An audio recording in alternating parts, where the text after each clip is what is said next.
find the key. Learn the key to life in this episode of 5 Minutes Closer. I'm Vaughn Weatherford, and this is 5 Minutes Closer. For the next 5 minutes, let's explore some biblical truths and apply them to your life.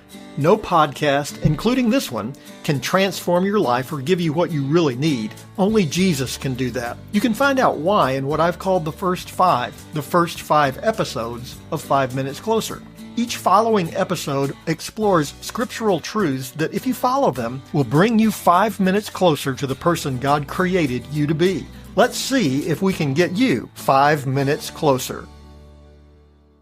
My mom and dad used to have this giant wall key. It was a wooden key hung on the dining room wall with several cup hooks. On each cup hook, there was an assortment of keys. Big keys, little keys, silver keys, brown keys, keys on rings, keys on paper clips, and some keys just threaded on the cup hooks. Some of the keys were labeled, but by far they were in the minority. So whenever my parents needed a key, there was always a process of elimination. My dad would pull down the wall key and start trying all of the keys. One by one, he would eliminate the ones that didn't work until he finally found the one he was looking for. Occasionally, though, he'd go through all of the keys and none of them worked. All the keys would go back up on the wall and the padlock would go in the trash. A lock with no key doesn't do anyone any good.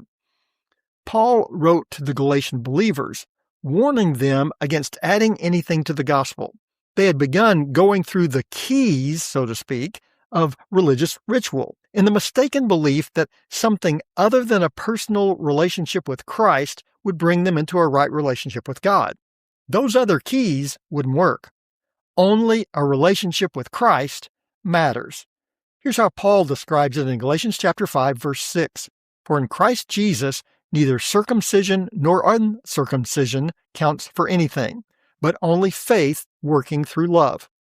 False teachers in Galatia claimed that salvation came through a combination of faith in Christ and adherence to religious ritual.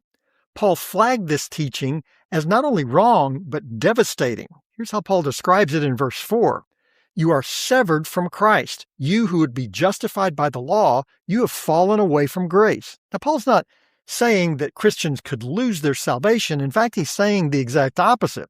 Just as we can't save ourselves through our own works, we can't hold on to our salvation through our own works. We are completely dependent upon Jesus. There's only one way to salvation. Here's what Paul writes in verse 5.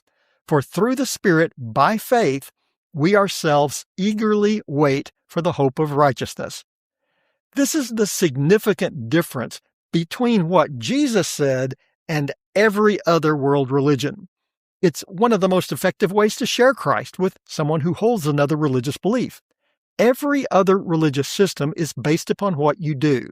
You follow a series of religious rules or steps of a religious path. Every step brings you closer to enlightenment, nirvana, or whatever. There's an inherent problem with all of those systems. What if you make a mistake? What if you get the steps out of order? What if you misunderstood ritual number 74? Is it like Monopoly? If you land on the wrong space, do you go directly to jail? Do not pass go, do not collect $200? The problem with every other world religion is that we are terrible at following religions. Jesus, however, does not offer religion. Jesus gives grace. We simply receive it in faith.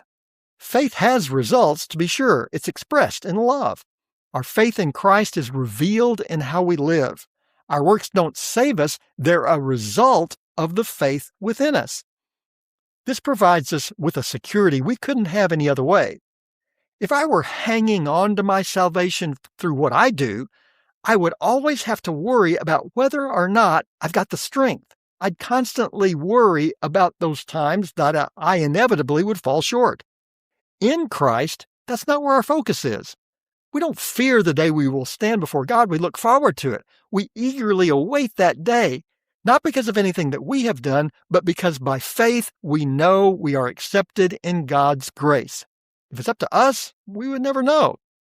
In the end, it is only our faith in Jesus that matters. And now, you're 5 minutes closer. My prayer is that these 5 minutes have challenged you, inspired you, and caused you to consider applying God's message for your life from His Word. To find out more, visit our website at 5minutescloser.com. Join me next time to see if we can get you 5 minutes closer.